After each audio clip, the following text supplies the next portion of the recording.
Hey there, YouTube. Fragments of Memory here, or the Armchair Philosopher, whichever. I wanted to make a little addendum to my video on Christmas. One, we're talking about Santa Claus. There wasn't a definitive image of Santa Claus until an advertising firm created the image that we see of Santa now for Coca-Cola. During Christmas time, Coca-Cola would sell their Coke, and on the label, there would be the pictures you see of Santa, which is now the familiar red suit with the red hat, with the white beard and the red hat. Until that time, there were many different images of Santa Claus. Was one of them was a fat man, riding a big wild turkey, and that was the image of Santa. There was even a what's the word I'm looking for? I'm trying not to be drowned out by the grandfather clock, but honestly, that's not going to work. But I remember, or not remember, but I do remember reading somewhere and watching a documentary on how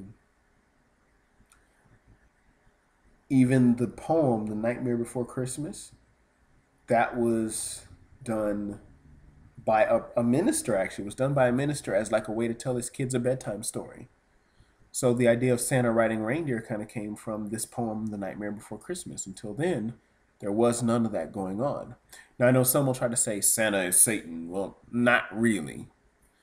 And they'll even try to make the thing of, Santa's old Saint Nick. Well, the devil's known as Old Nick too. So no, it's more like this is the fragments of someone's imagination, and figments and fragments of people's imaginations.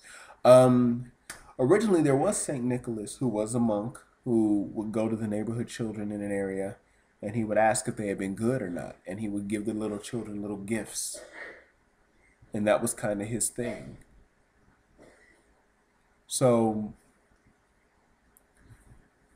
they took this Saint Nicholas character, this Turkish monk, and exaggerated his name until now we see this man in a red suit flying reindeer, and the only reason we have that image is because of well, Coca-Cola. So thank you always Coca-Cola people for that one.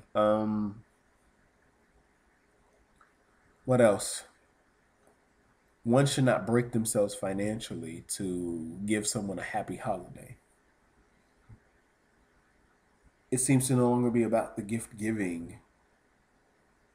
It just seems to be more about people grabbing and hoarding, and that's it. What else can I say? They're basically, I would just say no to Christmas. Avoid it at all costs. Now, if you wish to celebrate it, that's on you, but that's just something I'm putting out into the airwaves. So thank you and take care. Have a good one.